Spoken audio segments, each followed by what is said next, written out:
أعوذ بالله من الشيطان الرجيم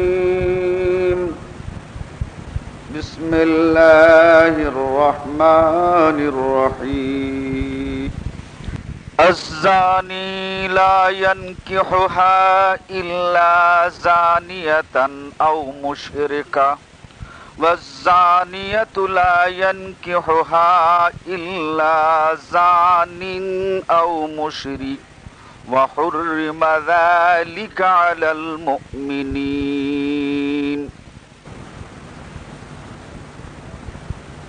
আল্লাহ রাব্বুল আলামিনের লাখ লাখ শুকর যে আজকের এই জুমাতে আমরা শরীক হতে পেরেছি। নবী মুহাম্মদুর রাসূলুল্লাহ সাল্লাল্লাহু আলাইহি ওয়াসাল্লামের উপরে লাখো সালাত সালাম, যার প্রদর্শিত পথ আর হেদায়েত পেয়ে আমরা ন্যায় এবং সত্যকে জানতে বুঝতে পেরেছি, অবলম্বন করার তৌফিক পেয়েছি।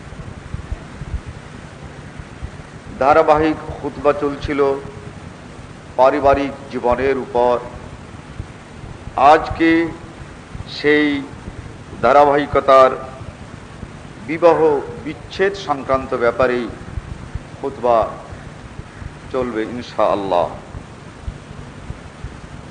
বিবাহ এমনই একটি ব্যাপার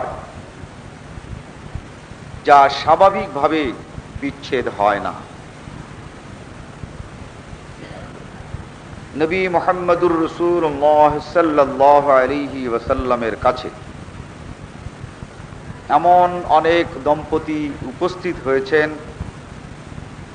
যারা মুশরিক, আর এই মুশরিক থাকা অবস্থাতেই বিয়ে হয়েছিল। এই মুশরিক থাকা অবস্থায় তাদের সন্তান সন্ততিও জন্ম নিয়েছে। রাসূল সাল্লাল্লাহু আলাইহি ওয়াসাল্লামের কাছে উপস্থিত হয়ে মুসলমান হতে চেয়েছেন, তিনি তাদেরকে মুসলমান করেছেন, কিন্তু ওই স্বামী স্ত্রীর মাঝে নূতন করে আর কোনো বিয়ে পড়ান নাই। তারা মুসলমান হয়েছেন, তারা মুসলমান ছিলেন না, মুসলমান হয়েছেন নূতন করে, কিন্তু নূতন করে তাদেরকে আবার বিবাহ বন্ধনে আবদ্ধ করা হয় না। এ ধরনের হাজার হাজার ঘটনা এটাই প্রমাণ করে যে আইয়ামে জাহিলিয়াতের যুগের সব কিছু পরিবর্তন করলেও বৈবাহিক সম্পর্ক আল্লাহর নবী ছিন্ন করেন নাই, আর সেই সম্পর্ক পরিবর্তন করেন নাই। যদি তা হতো তাহলে মুসলমান হওয়ার পর পর আবার দুইজনের বিয়ে পড়াইয়ে দেওয়া হতো। নবী মুহাম্মদুর রাসূলুল্লাহ সাল্লাল্লাহু আলাইহি ওয়াসাল্লাম ছাড়াও অন্যান্য আম্বিয়ায়ে কেরামদের সময়ও ইসলাম পূর্ব কোনো বিবাহই ভেঙে যায় নাই, যদি তারা স্বামী স্ত্রী হিসেবে পারস্পরিক সম্পর্ক বহাল রাখতে চেষ্টা করেছে। একজন মুসলমান হয়েছে আর একজন মুসলমান হয় নাই, তবুও বিবাহ বন্ধন ছিন্ন হয় নাই। এজন্যে যে স্বামী মুসলমান হতে চায় নাই, কিন্তু বৈবাহিক বন্ধন ছিন্ন করতে চায় নাই। রাসূল সাল্লাল্লাহু আলাইহি ওয়াসাল্লামের কন্যা রুকাইয়া বিবাহ হয়েছিল আবুল আসের সাথে। হিজরতের সময় রাসূল সাল্লাল্লাহু আলাইহি ওয়াসাল্লাম সকলকে নিয়ে আসতে পেরেছিলেন, কিন্তু রুকাইয়া আসতে চায় নাই। তার স্বামী আবুল আসের কাছে মক্কায় থেকে গিয়েছিল। এরপরে এক সময় রুকাইয়া মদিনা মুনাওয়ারাতে রাসূলের কাছে হিজরত করে চলে আসেন। স্বামী মুসলমান হয় নাই। মদিনায় তিনি আর মক্কায় আবুল আস। তখনও দেখা গেছে যে এই বৈবাহিক বন্ধন ছিন্ন হয় নাই। আবুল আস মুসলমানদের হাতে ধরা পড়ল, তাকে বন্দী করে মদিনায় নিয়ে আসা হলো। রসুল সাল্লাল্লাহু আলাইহি ওয়াসাল্লামের কাছে হাজির করা হলো। এখন প্রশ্ন, তাকে এই বেঁধে মসজিদের খুঁটার সাথে বেঁধে রাখা হবে, তাকে বন্দি অবস্থাতেই রাখা হবে, না তাকে এই বাঁধা ছাদা বাদ দিয়ে তাকে কোনো ব্যক্তির জামিনে দেওয়া হবে? অর্থাৎ সোজা কথা, তাকে কি অন্তত পক্ষে জামিনে মুক্তি করে দেওয়া হবে, না তাকে বেঁধে মসজিদের খুঁটির সাথে রাখা হবে? এ সময় অর্থাৎ এই আইয়ামে জাহিলিয়াতে দুটোই ছিল প্রথা। কোনো বন্দি সম্পর্কে সিদ্ধান্ত নিতে যদি দেরি হতো, তাহলে হাত পা বেঁধে তারপরে তাকে রেখে দেওয়া হতো। আর যদি কেউ বলতো যে এই বন্দি যদি পালিয়ে যায়, তাহলে উপযুক্ত জরিমানা আমি আদায় করে দেব, একে ছেড়ে দাও, এ আমার কাছে থাকুক, এটাকে আরবিতে বলা হয় জামানত, যেটাকে আমরা এই বাংলাও বলি জামিন।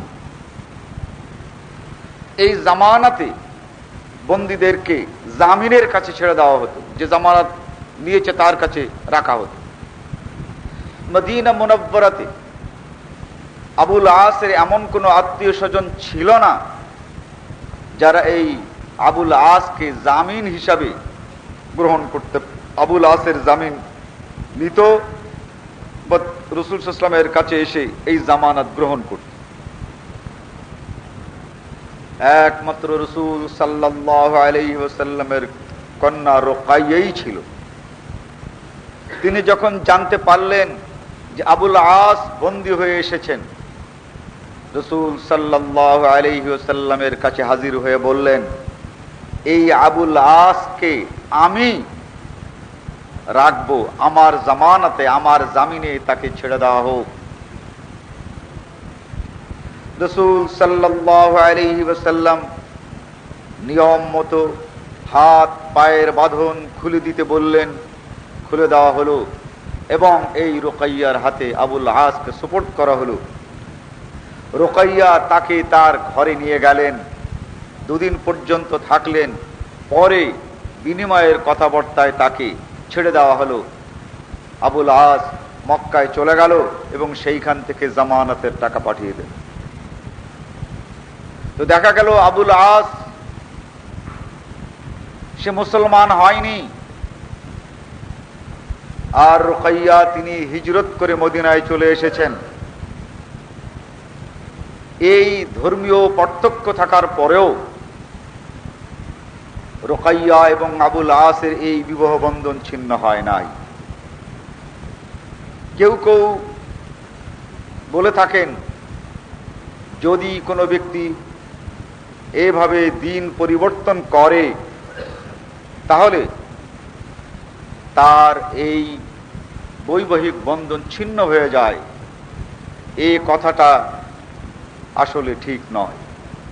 তার কারণ স্বামী মুসলমান হয়েছেন, স্ত্রীকে মুসলমান হওয়ার ক্ষেত্রে কিছুটা সময় দিতে হতে পারে, তাকেও চিন্তা করার কিছু সময় দিতে হতে পারে। স্ত্রী চিন্তা করছে, দু চার দিন তার যাচ্ছে, কিন্তু স্বামীর সাথে সে তো সম্পর্ক ছিন্ন করে নাই। এভাবে যদি সম্পর্ক ছিন্ন না করে তাহলে সে সম্পর্ক ছিন্ন হবে না। আর যদি কথাই বলে দেয় যে তুমি মুসলমান হয়ে গেছো, ছিলাম স্বামী স্ত্রী এক সময়, আমার ধর্ম আমার থাকুক, তোমার ধর্ম তোমার থাকুক, ধর্ম ধর্ম তো আছেই, তাছাড়া শোনো, আজ থেকে তোমার সঙ্গে আমার এই বৈবাহিক সম্পর্ক ছিন্ন করলাম, তাহলে এই স্ত্রীর সঙ্গে আর কোনো সম্পর্ক থাকবে না। কিন্তু ধর্মীয় সম্পর্ক ছিন্ন হওয়ার পরেও যদি বৈবাহিক সম্পর্ক ছিন্ন করার কোনো ঘোষণা না দেয়, তাহলে ওই বৈবাহিক সম্পর্ক ছিন্ন হবে না। এই বৈবাহিক সম্পর্ক এমনই একটি সম্পর্ক যে সম্পর্ক মরে গেলেও ছিন্ন হয় না। স্বামী মরে গেল, এই স্বামীর বিরাসত তার এই সম্পত্তি এই স্ত্রী পাবে, মরে গেছে তাতে কি, সে তখনও তার স্ত্রী আছে। এভাবে এ সম্পর্ক অত্যন্ত দৃঢ় সম্পর্ক। এই বিবাহ বিচ্ছেদের যে প্রক্রিয়াগুলো ইসলামে আছে, এই দৃঢ় সম্পর্ক হওয়ার পরেও এর মধ্যে আমরা সবচেয়ে পরিচিত কেবলমাত্র তালাকেরই সাথে। বৈবাহিক সম্পর্ক ছিন্ন হওয়ার একমাত্র উপায় তালাক নয়, আরো 5টি ব্যাপার আছে যাতে এই বৈবাহিক সম্পর্ক ছিন্ন হয়। আমরা বেশিরভাগ জানি এই তালাক, কিন্তু আরগুলো অনেকেই আমরা জানি না। এই বৈবাহিক সম্পর্ক ছিন্ন হওয়ার বিষয়টি হচ্ছে খুতবা, তার সর্বপ্রথম যেটা আমি আলোচনা করছি সেটা হচ্ছে জেনা বা ব্যভিচার। আল্লাহ রাব্বুল আলামিন সূরা নূরের 3 নম্বর আয়াতে ইরশাদ করেন, আয-যানি লা ইয়ানকিহুহা ইল্লা যানিয়াতান আও মুশরিকা।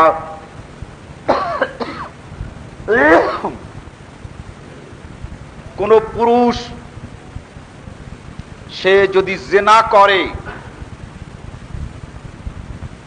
তাহলে হুররিমা যালিকা আলাল মুমিনিন,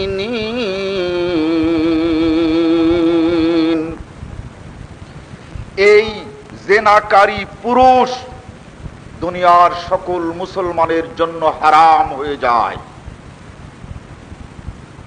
অতএব কোন স্বামী সে যদি জিনা করে তাহলে স্ত্রী অটোমেটিক হারাম হয়ে যায়, তালাক আর দিতে হবে না।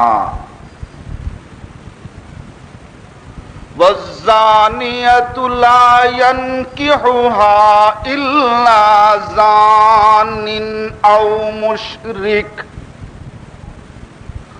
কোন বিবাহিতা মহিলা যদি জিনা করে حرم ذلك على المؤمنين, তাহলে এই নারী সকল মুসলমানের জন্য হারাম হয়ে যায়, তালাকের আর কোনো প্রশ্ন নাই। এই জিনা এই পবিত্র সম্পর্ককে সম্পূর্ণ ছিন্ন করে দেয়। এই জিনা কেউ করলে তালাক দিলাম তালাক দিচ্ছি এটা বলারই কোনো প্রশ্ন রাখে না। অতএব এ ব্যাপারে সকলকেই সাবধান হতে হবে। হানাফি মাযহাবের একখানা কিতাব আছে, যে কিতাবের নাম হচ্ছে দুররুল মুখতার। এর 29 নম্বর পৃষ্ঠায় হানাফি কারা আর হানাফি থাকতে হলে কি করতে হবে তার মসলাগুলো আছে। তার এক জায়গায় আছে যে প্রত্যেকটি হানাফিকে মাসের শেষে একবার তার নেকাহ দোহরাইয়া নিতে হবে। যেহেতু অনেক মিথ্যা কথা, অনেক এই সুদখুরি জেনাখুরি হয়ে গেছে এই বিগত মাসে, অতএব প্রত্যেকটি হানাফিকে মাস শেষে আবার এই নেকাহ পরস্পরে দোহরায় নেবে। তো এখন এটা আমাদের ভাবতে হবে, যদি এ ধরনের কিছু হয়ে থাকে তাহলে এই নেকাহ কিন্তু পুনরায় দোহরায় নিতে হবে, শুধু তওবা করলে কাজ হবে না। অতএব অটোমেটিক বিবাহ বিচ্ছেদ হওয়ার একটা কারণ হলো এই জিনা। এরপরে দ্বিতীয় হচ্ছে খোলা। খোলা আল্লাহ তাআলা ইরশাদ করেন সূরা বাকারা 229 নম্বর আয়াত, ফালা জুনাহা আলাইহিমা ফীমা ইফতাদাত বিহি। আল্লাহ তাআলা অন্য আয়াতে ইরশাদ করেছেন, ফাইন খিফতুম শিকাকা বাইনিহিমা, স্বামী স্ত্রীর মধ্যে সম্পর্ক যদি খারাপ হয়ে যায়, এমন যে পরস্পর আর পরস্পরকে কিছুতেই সহ্য করতে পারছে না, এই দাম্পত্য সম্পর্কটুকুই তাদের মধ্যে আরো বেশি যন্ত্রণার সৃষ্টি করছে, এই ধরনের যদি হয়, ফাবাসু হাকামাম মিন আহলিহি ওয়া হাকামাম মিন আহলিহা, তাহলে স্বামীর পক্ষ থেকে একজন, স্ত্রীর পক্ষ থেকে একজন তোমরা সালিশ নিযুক্ত করে তোমরা পরস্পর বিচ্ছিন্ন হয়ে যাও। এই বিচ্ছিন্ন হয়ে যাওয়ার উপায় হচ্ছে এই যে কে বিচ্ছিন্ন হতে চায়, স্বামী বিচ্ছিন্ন হতে চায় না স্ত্রী বিচ্ছিন্ন হতে চায়। যদি স্বামী বিচ্ছিন্ন হতে চায় তাহলে স্ত্রীকে কিছু টাকা পয়সা দিয়ে বলবে, আসলে তুমি তো বিচ্ছিন্ন হতে চাও না, কিন্তু আমি পারছি না, তুমি এই টাকা পয়সাগুলো নাও আর এই আমাকে মুক্তি দাও। অথবা স্ত্রী যদি তাই চায় তাহলে স্ত্রী টাকা পয়সা দেবে, স্বামীকে বলবে যে তুমি আমাকে মুক্ত করে দাও, আমি আর তোমার সাথে থাকতে চাই না। আরবিতে খালা ইয়াখলাউ কোলান, তার মানে হচ্ছে মুক্ত হওয়া, খালি হওয়া। এই খালি যে শব্দটা আমরা বাংলায় ব্যবহার করি, ওর মধ্যে কিছু নাই, ওটা খালি, এই শব্দটা কিন্তু আসলে আরবি, এই খালাউন থেকে, অর্থাৎ খালি হয়ে যাওয়া, শূন্য হয়ে যাওয়া, সম্পর্ক শূন্য করা, এটাকে খোলা বলা হয়। অতএব কোনো পুরুষ কোনো মহিলাকে কিছু দিয়ে যদি বলে যে তুমি আমাকে মুক্ত করে দাও, সে যদি এই সম্পদটা গ্রহণ করে তাহলে আর মৌখিক কিছু না বললেই এটাই হচ্ছে বিনা তালাকে তার এই সম্পর্ক ছিন্ন হওয়ার উপায়, এটাকেই খোলা বলা হয়। কিন্তু বর্তমানের কাজীরা খোলাকে আবার তালাকও বানিয়ে ফেলেছে, বলে খোলা তালাক। খোলা আর তালাক এই দুটো একসঙ্গে হয় না, খোলা আলাদা, তালাক আলাদা।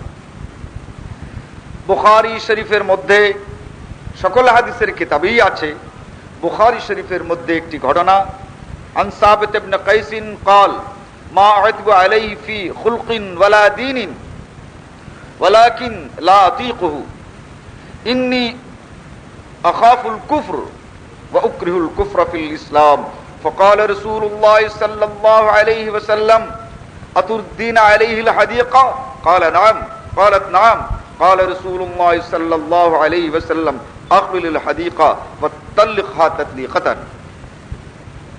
বুখারী শরীফ কিতাবুত তালাকে সাবিত ইবনে কায়েস, একটা লোক, তার স্ত্রী,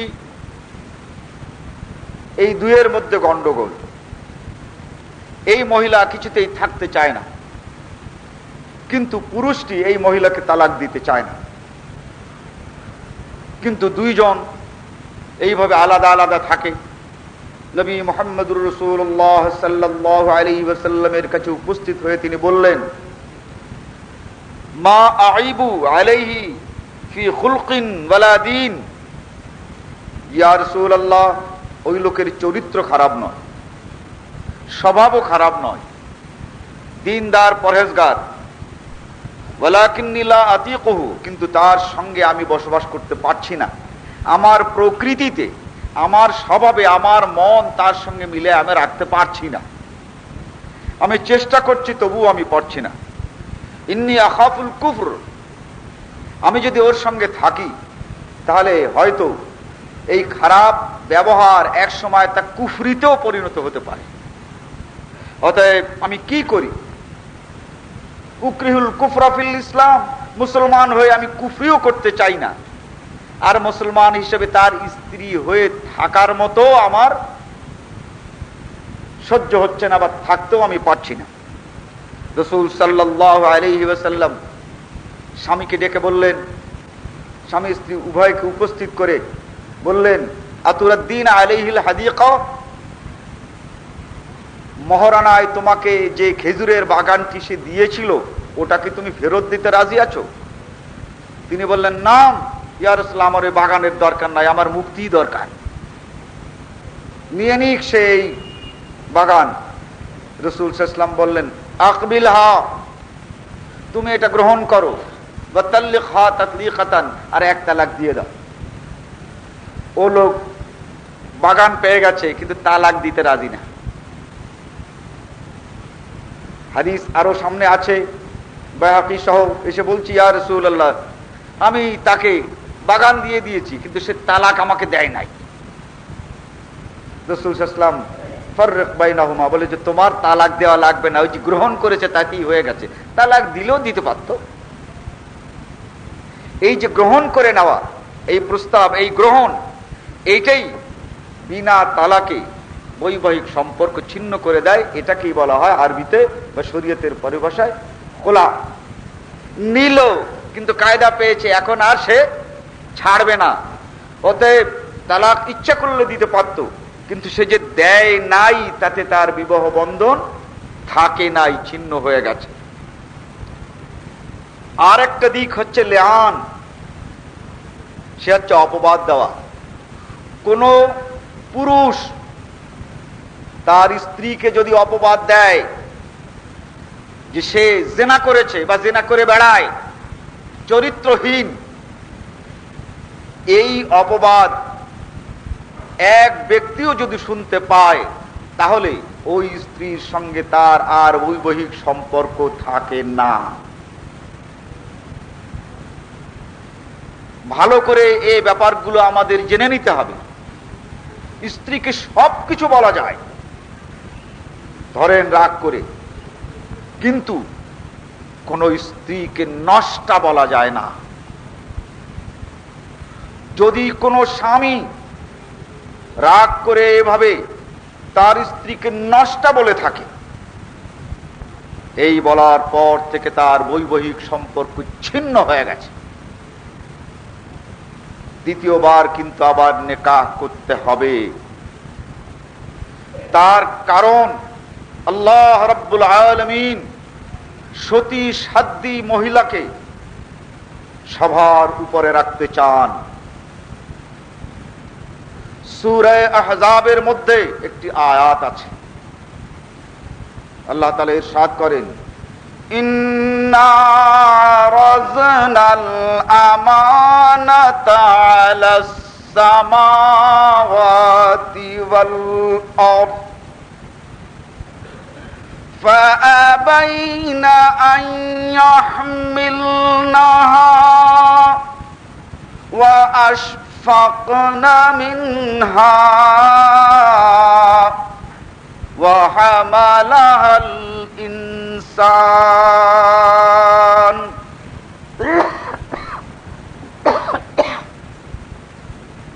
রুহুল মাআনি নাম করে একখানা তাফসীর আছে কিতাব, তাতে ইন্না আরাজনাল আমানা, আল্লাহ রাব্বুল আলামিন আমানত রাখতে চাইলেন আসমান ও জমিনের কাছে।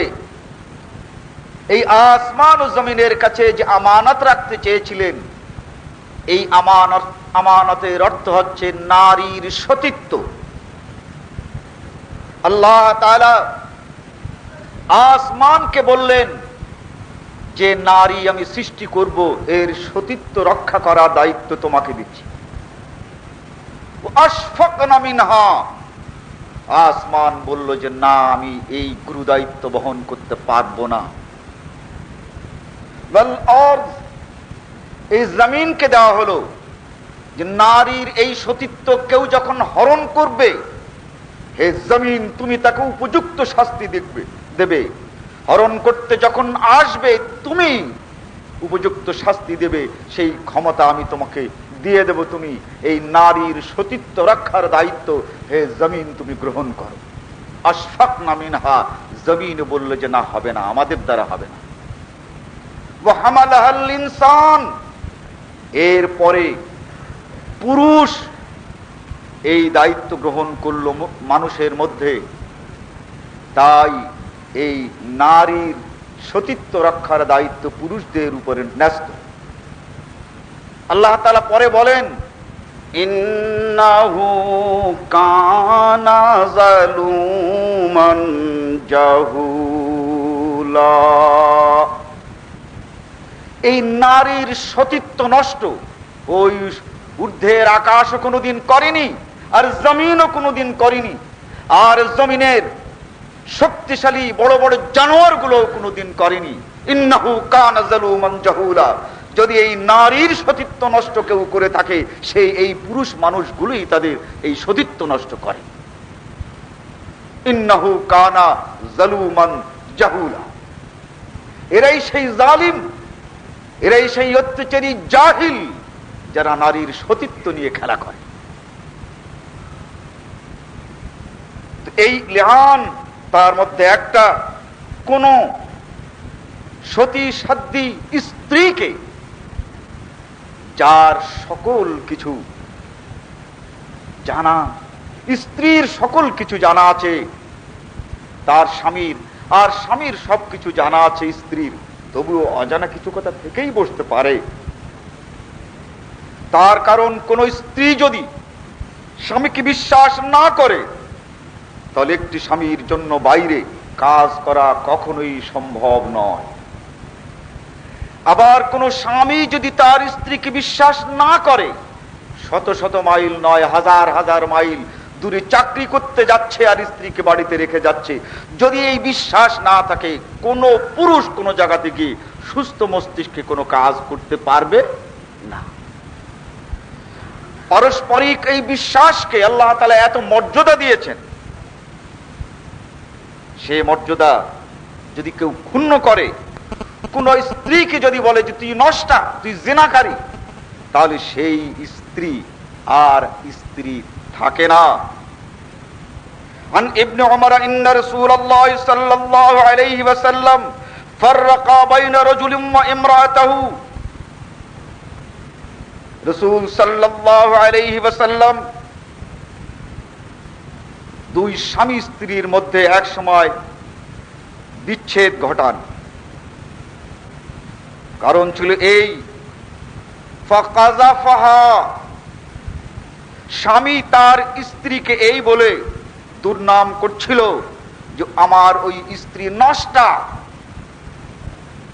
রাসূল সাল্লাল্লাহু আলাইহি ওয়াসাল্লাম স্বামী স্ত্রী দুইজনকে ডাকেন এবং স্বামীকে স্ত্রীকে বলেন যে তুমি আল্লাহর কসম করো যে তুমি নষ্টা কিনা। তিনি বললেন আল্লাহর কসম, হে আল্লাহর নবী, আমি নষ্টা নই। স্বামীকে জিজ্ঞাসা করলেন তুমি এই অভিযোগ দিলে? বলে আমি যা বলেছি সত্য। তোমার সাক্ষী কই? বলে হে আল্লাহর নবী, সাক্ষী নাই, কিন্তু আমি জানি, আমি এটা বলবো। বলে তুমি আল্লাহর কসম করো। নাউযুবিল্লাহ, সেও আল্লাহর কসম করলো যে ও নষ্টা। ফাররিক বাইনাহুমা। রাসূল সাল্লাল্লাহু আলাইহি ওয়াসাল্লাম বললেন আর তোমাদের মাঝে এই বৈবাহিক সম্পর্ক থাকলো না, ছিন্ন হয়ে গেল, আর কোনোদিন তোমরা পরস্পর আর মিলিত হতে পারবে না।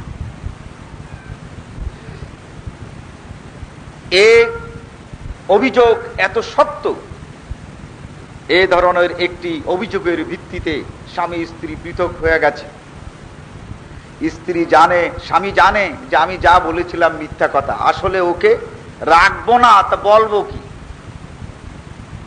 ওকে রাখবো না, তাহলে এই নষ্টা বললেই আর ওকে কেউ রাখবে না। যখন পূর্বের কথা মনে পড়েছে, রাসূল সাল্লাল্লাহু আলাইহি ওয়াসাল্লামের কাছে হাজির হয়েছে, এসে বলছে ইয়া রাসূলুল্লাহ, আমি যা বলেছি তো বলেছি, কিন্তু আসলে ও ঠিক ছিল, এখন কি আমরা আবার পরস্পরে বিবাহ বন্ধনে আবদ্ধ হতে পারি? রাসূল সাল্লাল্লাহু আলাইহি ওয়াসাল্লাম বললেন কোনো দিনও নয়। লোকটি যখন রওনা করেছে তখন রাসূল সাল্লাল্লাহু আলাইহি ওয়াসাল্লাম বললেন একে ধরো আর বাঁধো। বলে হুজুর, বলে না হুজুর টুজুর না, আজকে এর পরেরটা দেখো। আল্লাহর নামে কসম খাওয়া তো সোজা, কিন্তু এই কসমের মজা এখন দেখবে না। সাহাবায়ে কেরাম দৌড়িয়ে ওকে বাঁধলেন। তারপরে বললেন যে তুমি যা বলেছিলে আগে, তাহলে তা সত্য নয়? বললেন না, সত্য নয়। তখন রাসূল সাল্লাল্লাহু আলাইহি ওয়াসাল্লাম বললেন শোনো, কোন সতী সাধ্বী নারীর বিরুদ্ধে যদি এই নষ্ট হওয়ার কেউ অভিযোগ তোলে, আর সেটা যদি সত্য প্রমাণিত না হয়, তাতে বেঁধে রাসূল সাল্লাল্লাহু আলাইহি ওয়াসাল্লাম এই 80 বেত্রাঘাত এই পুরুষের পিঠে মারাই ছিল। আর সেই দিন থেকে মিথ্যার শাস্তি হচ্ছে এই 80 বেত্রাঘাত। এভাবে স্ত্রীকে যদি কেউ নষ্টা বলে তাহলে কিন্তু আর এই বৈবাহিক বন্ধন আর থাকে না। সব বলা যায়, বলা উচিত নয়, কথার কথা সব বলা যায়, কিন্তু একটি কথা বলা যায় না, সে হচ্ছে আমার স্ত্রী চরিত্রহীন। এরপরে বৈবাহিক সম্পর্ক ছিন্ন হওয়ার আর একটা কারণ হচ্ছে ইলা। আরবিতে ইলা বলা হয় ঝগড়া করাকে। ঝগড়া করে সেই ঝগড়ার একটি চরম পর্যায়ে পৌঁছায়, তখন কসম করে, বলে আমি কসম করে বলছি তোমার আর আমি মুখ দেখব না, তোমার সঙ্গে আমি কথা বলবো না। এই যে কসম করাকরি হয়, তো পারিবারিক কসম, বলে আমি কসম করছি তোমার সঙ্গে আমার কোনো সম্পর্ক নাই, যাও তুমি চলে যাও। এই রকমের কথাকে আরবিতে বলা হয় ইলা। অতএব এই ইলা যদি কেউ করত তাহলে আইয়ামে জাহিলিয়াতে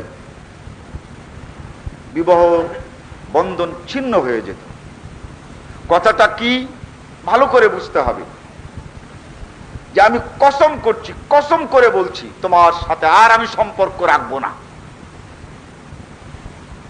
এই ধরনের কথা যদি কেউ বলে তাহলে তাকে বলা হয় ইলা। তার সাথে সাথে ইলা আরেকটি অর্থ হচ্ছে এই, রাগ করে স্ত্রী স্বামী থেকে দূরে থাকা, আর রাগ করে স্বামী স্ত্রী থেকে দূরে থাকা। এটাকেও আরবিতে বলা হয় ইলা। তাহলে ইলা দুটো কথা হলো, এক হচ্ছে এক জায়গায় থেকে কসম কাটা, যে আমি কসম করছি তোমার সাথে আর আমার কোনো সম্পর্ক নাই। এক ঘরে থাকলেই কি হবে, এটাকেও বলা হয় ইলা। আবার দুইজনে খুব রাগ হলো, রাগ হওয়ার পর স্ত্রী বাড়ি থেকে চলে গেল, অথবা স্বামী চলে গেল। চলে যাওয়ার পর মনে মনে রাগ এত যে তাদের এই পারিবারিক সম্পর্কের ক্ষেত্রে চিঠিপত্র দেয় না, খবরও নেয় না, কেউ কারো নেয় না, বা কেউ নিতে চায় তো আর একজন নেয় না। এই রাগ করে স্বামী এবং স্ত্রী দূরে চলে যাওয়া, এই দূরে চলে যাওয়ার নামও ইলা। আর এক জায়গায় থেকে কসম কাটা যে আমি তোমার সঙ্গে আর কোনো সম্পর্ক রাখবো না, এর নামও ইলা। আল্লাহ রাব্বুল আলামিন ইরশাদ করেন সূরা বাকারা 226 নম্বর পৃষ্ঠা, লিল্লাযীনা ইউলুনা মিন নিসাইহিম তারাব্বাসা আরবাআতা আশহুর فإن فاءوا فإن الله غفور رحيم। আল্লাহ তাআলা বলছেন, এই ধরনের রাগ করে যদি স্বামী বা স্ত্রী দূরে থাকে তাহলে শোনো, তারাব্বাসা আরবাআতা আশহুর, এই রাগ করে থাকার সময় মাত্র 4 মাস।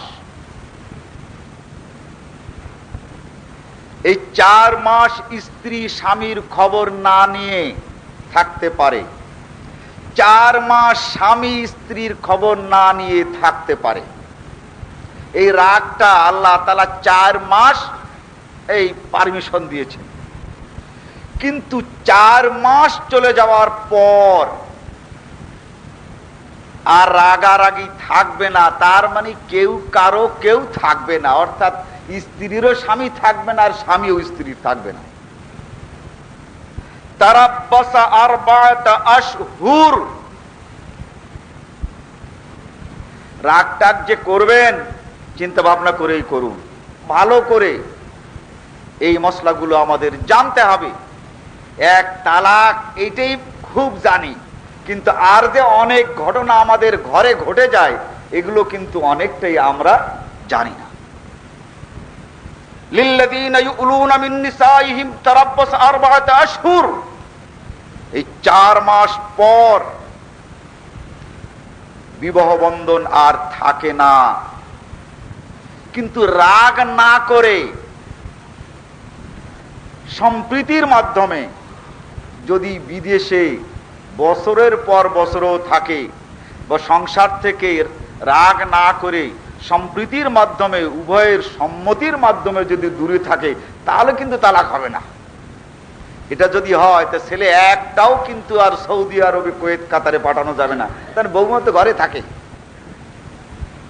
সম্প্রীতির মাধ্যমে নয়, রাগ করে যদি কোন স্বামী এভাবে স্ত্রীর কোন প্রকার খোঁজ 4 মাস ধরে না নেয়, 4 মাসের পরে এটা ইলা হয়ে যায়, অর্থাৎ এই সম্পর্ক আর থাকবে না।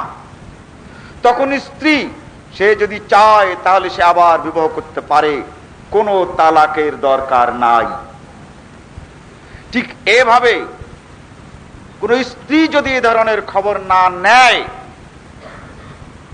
তাহলে স্বামী 4 মাস পরে বিয়ে করতে পারে, অর্থাৎ এই বৈবাহিক সম্পর্ক আর থাকে না।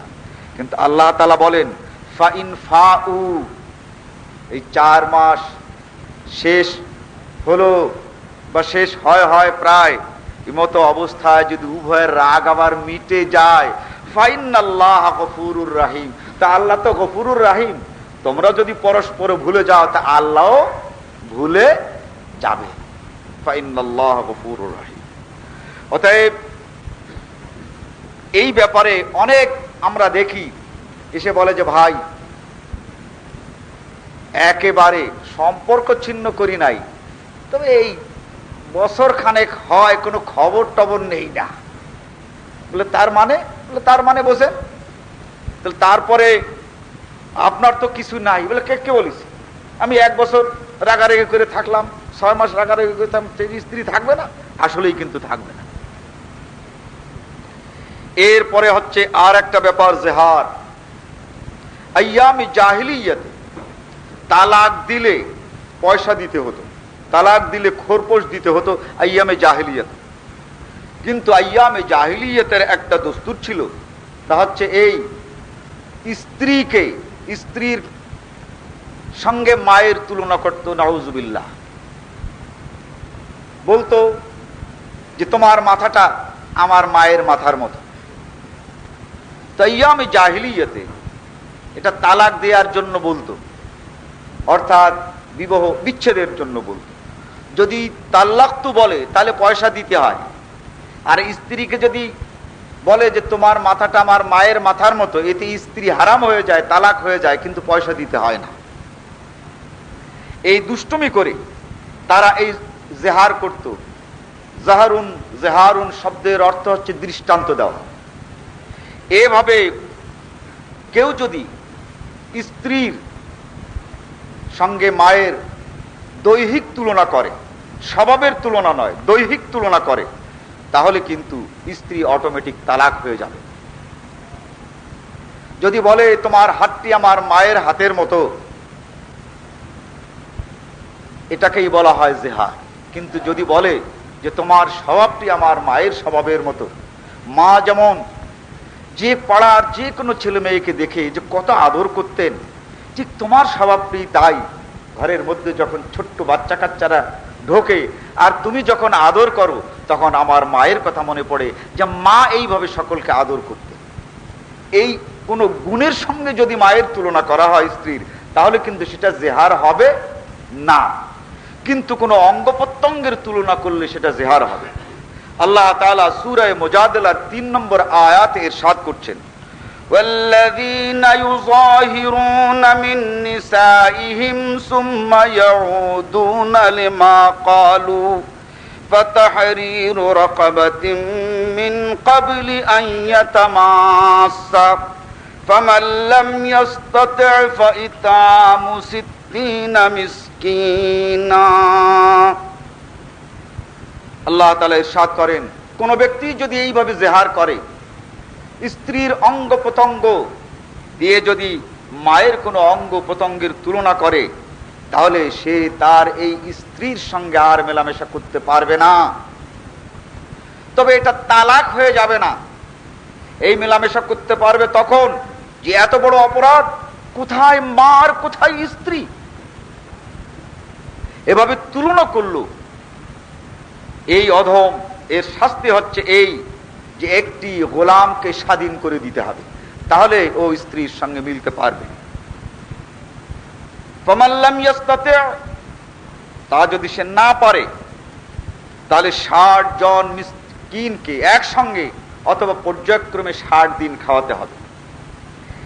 একবারে যদি দিতে চায়, তাহলে তাকে 60 সা অর্থাৎ 150 কেজি কোন খাদ্য এই মিসকিন দিগকে দান করার পর তবেই তার স্ত্রী তার জন্য হালাল হবে। আর সে যদি তা দিতে না পারে আর না দেয়, তালাক হবে না, কিন্তু স্ত্রীর কাছে যাওয়ার আর কোনো কায়দা থাকবে না। এটা তালাক না হয়েই তালাক। এরপরে আর একটি ব্যাপার, তালাক ছাড়াও বৈবাহিক সম্পর্ক ছিন্ন হয়, সেটা হচ্ছে আদালতের রায়। এই আদালত রায় দিল বিবাহ সম্পর্ক ছিন্ন হওয়ার, এই আদালতের রায়ও বৈবাহিক সম্পর্ক ছিন্ন হয়। আবু দাউদ শরীফের একটি হাদিস, আন ইবনে আব্বাস قال طلق عبد يزيد ام ركانة ونكح امرأة مزينة فجاءت النبي صلى الله عليه وسلم فقالت ما يغني عني كما يغنيني هذه الشعرة للشعرة। রাসূল সাল্লাল্লাহু আলাইহি ওয়াসাল্লামের কাছে, রাসূল সাল্লাল্লাহু আলাইহি ওয়াসাল্লামের সময় আব্দ ইয়াজিদ নাম করে এক ব্যক্তি তার স্ত্রীকে তালাক দিল এবং মুজায়না গোত্রের একটি মহিলাকে বিয়ে করল। মুজায়না গোত্রের এই মহিলা অর্থাৎ আব্দ ইয়াজিদের দ্বিতীয় স্ত্রী রাসূল সাল্লাল্লাহু আলাইহি ওয়াসাল্লামের কাছে হাজির হয়ে বললেন, ইয়া রাসূলুল্লাহ, এই লোকটা বিয়ে করেছে, আমাকে প্রতারিত করেছে। মা ইউগনি আন্নি কামা ইউগনি হাযি শারা লিশারাতে আখাযাত মিন রাসিহা।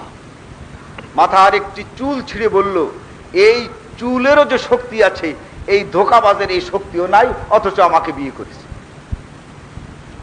ফাররিক বাইনি ওয়া বাইনাহু, হে আল্লাহর নবী, আমি চাই এই বিবাহ বিচ্ছেদ। قال النبي صلى الله عليه وسلم لعبد يزيد طلقها, হে আব্দ ইয়াজিদ, তুমি একে তালাক দাও। ফাফআলা, এই আব্দ ইয়াজিদ তালাক দিল। অর্থাৎ অনেক ঘটনা, অনেক হাদিস এমন আছে যে রাসূল সাল্লাল্লাহু আলাইহি ওয়াসাল্লাম তালাক দেওয়ার রায় দিয়েছে, তালাক দিয়েছে। আবার অনেক হাদিস এই রকমের আছে যে তালাক দেওয়ার রায় দিয়েছেন, তালাক দেয় নাই, তো রাসূল সাল্লাল্লাহু আলাইহি ওয়াসাল্লাম বলেছেন, আমি তোমাদের এই বিবাহ বিচ্ছেদ ঘটালাম। এভাবে সঙ্গত কারণে যদি তালাক দিতে না চায়, কোর্ট বিবাহ বিচ্ছেদ করতে পারে। তালাক ছাড়াই এই বিবাহ বিচ্ছেদের পদ্ধতি। আর সর্বশেষ এটা হচ্ছে তালাক যেটা আমরা জানি। আইয়ামে জাহিলিয়াতে এই তালাক দেয়া হতো। আইয়ামে জাহিলিয়াতে তালাক দিত অনেক সময় স্ত্রীকে উত্ত্যক্ত করার জন্য, বিবাহ বিচ্ছেদের জন্য নয়। তারা করত কি? তিরমিজি শরীফ আবওয়াবুত তালাক বাব মা জা ফি তালাক আল মা'দুদ আন আয়েশা قالت كان الناس والرجل يطلق امرأته ما شاء أن يطلقها وهي امرأته إذا ارتجع وهي في العدة وإن طلقها 100 مرة أو أكثر। হযরত আয়েশা বলেন, আইয়ামে জাহিলিয়াতে একটি মহিলা তার স্ত্রীকে 100 বার তালাক দিলেও ওই স্ত্রীকে চলে যাওয়ার কোনো ক্ষমতা দেয়া হতো না, বা 100 বার তালাক দিলেও ওই স্ত্রীর তালাক হতো না। কৌশলটা কি ছিল? قال الرجل لامرأته والله لا أطلقك فتبئين مني ولا أبويك أبدا। আমি তোমাকে তালাক দেব, তুমি আমার কাছ থেকে চলেও যেতে পারবে না, আর আমার অত্যাচারের হাত থেকে রেহাইও পাবে না, তালাক কিন্তু আমি দেব। ফাকুল্লামা হাম্মাত ইদ্দাতুকা ফাকুল্লামা হাম্মাত ইদ্দাতুকে, যখন তালাক পেয়ে তুমি ইদ্দত গুনতে থাকবে, মুক্ত হওয়ার সময় গুনতে থাকবে, তানকাজি রাজাতুকে, তখন আমি আবার তোমাকে ফিরায় নেব। ওই রাজাত করা যায়। তখন তালাক দিয়েছিলাম আর এখন বলছে না না আমি ওই তালাক আর রাখলাম না, আমি তোমাকে রাখলাম, তুমি আমার স্ত্রী। তো একবার তালাক দেব আর একবার বলবো তুমি আমার স্ত্রী, তোমাকে রাখবো। তো তালাক দেব আর রাখবো, যতবার ইচ্ছা ততবার বলবো। 100 বার বলবো তালাক দেব, 100 বার বলবো আবার রাখবো, তুমি যাবে কোথায়?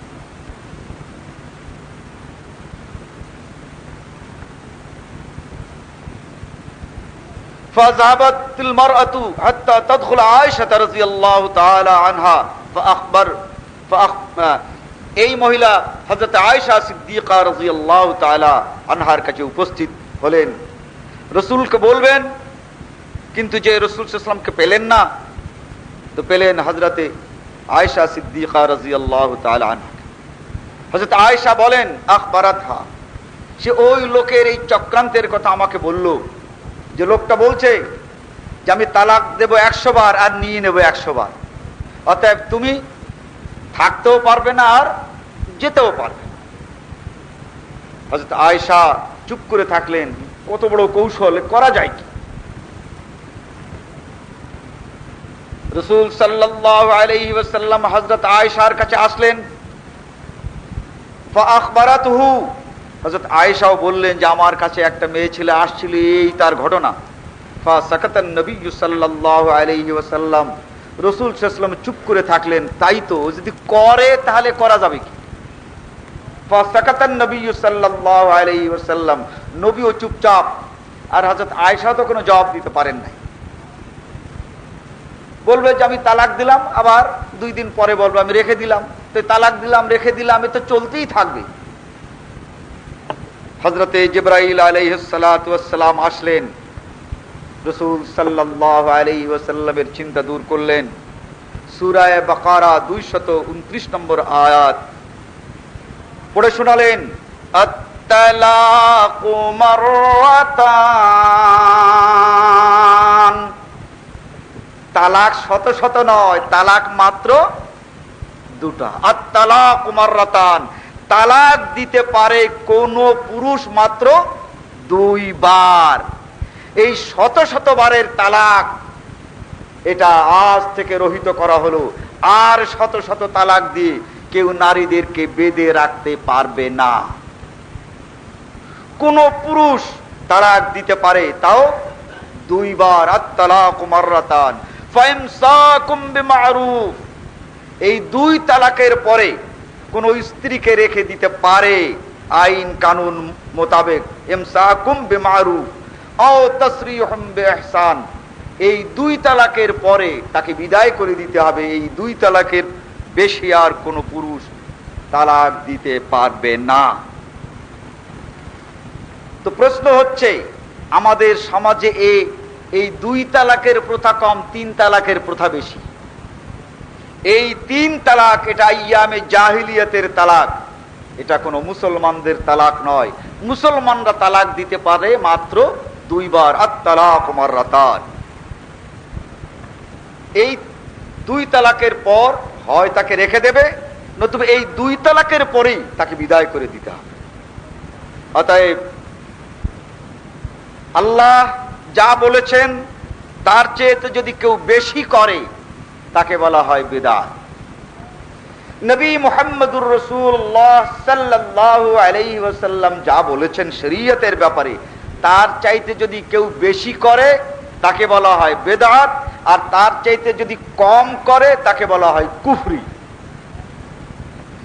আল্লাহ তাআলা তালাক রাখলেন 2টা, আর কেউ যদি দেয় 3টা, তাহলে এই 3 তালাক এটা কি একটা বেশি নয়? অতএব এই বেশি তালাকের নাম হচ্ছে বিদআত তালাক। আর তালাক মাররাতান, তালাক 2টো, সে দিল 3টা, অর্থাৎ একটা বেশি। অতএব এই বেশি তালাক এটা মুসলমানের কাছে কিছুতেই গ্রহণযোগ্য নয়। যেহেতু রাসূল সাল্লাল্লাহু আলাইহি ওয়াসাল্লাম বলেছেন, মা আহদাসা ফি আমরিনা হাদা মা লাইসা মিনহু ফাহুয়া রাদ্দুন। বুখারী এবং মুসলিমের হাদিস, মিশকাত শরীফ ইতিসাম বিল কিতাবে ওয়াস সুন্নতে এই হাদিসটি একদম প্রথম। মা আহদাসা ফি আমরিনা হাযা, আমার এই সমাজের মধ্যে কেউ যদি কোনো বিদআত করে, কোনো অতিরিক্ত কাজ করে যা এই শরীয়তের মধ্যে নাই, ফাহুয়া রাদ, তা বাতিল। অতএব এই 3 তালাক যদি একসঙ্গে কেউ দেয় এই গোটা সব তালাকটাই বাতিল, ফাহুয়া রাদ্দুন। যদি বলেন রাখবো তাহলে বিদআত রাখা হয়। এই তালাকুস সুন্নাহ, সুন্নত মতো তালাক হচ্ছে এই একটি মাত্র তালাক দেওয়া, এটাই হচ্ছে সুন্নাত। আল্লাহ তাআলা আগের আয়াতে ইরশাদ করলেন তো যে শত শত তালাকের মাঝে বহাল থাকলো 2 তালাক। এই 2 তালাক আবার দেয়া হবে কেমন করে? নবী মুহাম্মদুর রাসূলুল্লাহ সাল্লাল্লাহু আলাইহি ওয়াসাল্লাম হাফসার সঙ্গে রাগারাগি করে তালাক যে কয়টা ওই সময় ছিল সব কয়টা দিয়ে ফেললেন। হযরত হাফসা রাদিয়াল্লাহু তাআলা আনহাকে তালাক দিলেন, আর তিনি তার ঘরে থাকতে পারলেন না। হযরত হাফসা রাদিয়াল্লাহু তাআলা আনহা বাড়িতে চলে গেলেন। হযরত ওমর রাদিয়াল্লাহু তাআলা আনহুর কন্যা ছিলেন, বাড়িতে গেলেন। তো তিনি যে তালাক দিলেন, এই রকমের তালাক আল্লাহ তাআলা পছন্দ করেন না।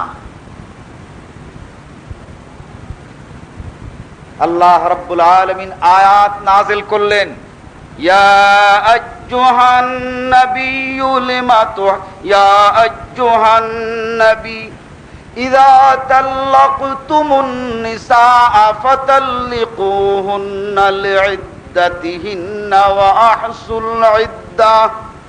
হে নবী, যদি কোনো স্ত্রীকে তালাক দিতে হয়,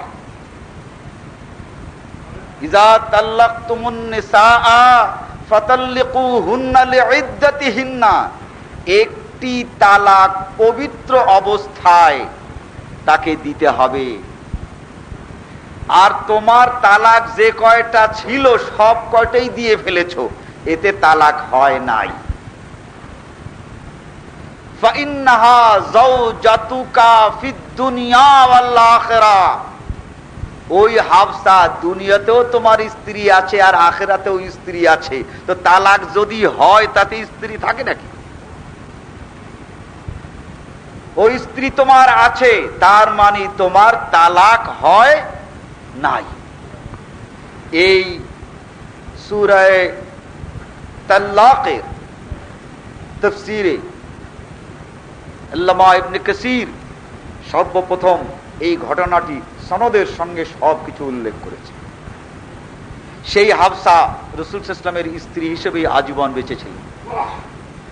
তিরমিজি এবং আবু দাউদে স্পষ্ট, হযরত ওমর নিজে বলেন যে তাল্লাকা হাফসাতা সুম্মা রাজাহা, হাফসাকে তালাক দিয়েছিলেন কিন্তু আবার তিনি ফিরিয়ে নেন। কেন? স্ত্রী আছে যে ফিরিয়ে তো নিতেই হবে, স্ত্রী না থাকলে আর ফিরিয়ে নেওয়ার কোনো অবকাশ থাকতো না।